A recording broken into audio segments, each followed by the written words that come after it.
The world has changed a lot. The difference, the accessibility that are at the hands of our young people now. Back then, we didn't have social media how we know it today. All we really had was internet. But even that too was very dangerous. I say a lot of times, even in my preaching back then, we didn't deal with a whole lot of what we know today to be mental illness back then as we do now. Almost everything now is surrounding to mental illness. There's so much going on now that young people have access to that we didn't have back then. So definitely the struggle is real. Like you mentioned, in the past, we would compare ourselves more to our classmates and maybe people in our community, in our neighborhood.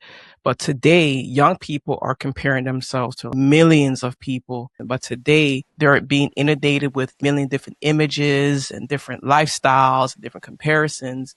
And they're believing this is how life should be. What we see on social media is not always authentic, and it's not meant for you to live that way too. You have your own unique way to live, and we all have our own unique life. We all have our own individual purpose. I think it's because on social media, a lot of times when we see mainly celebrities or anyone coming out with a meme or coming out with something, it draws these young people to want to think this is what life is about. This is what it is. And the society that we live in today, I should mention back then, we didn't really have the social media we have it today.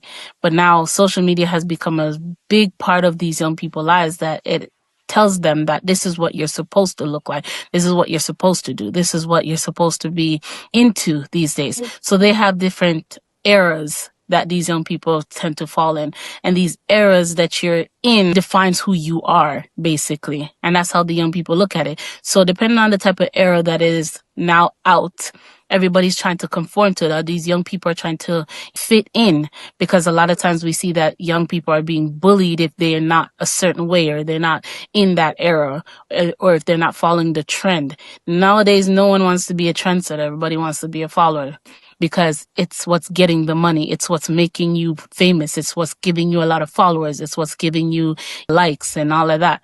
It's all about getting the social media up. Everybody now wants to be an influencer. Why? Because they feel like influencers are making millions of dollars just being in front of a camera.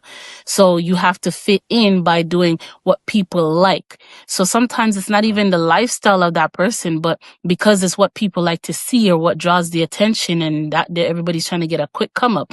This is what the young people are doing. They're trying to do that so that maybe, hey, I can gain a few money off of doing something that will draw the attention of other people.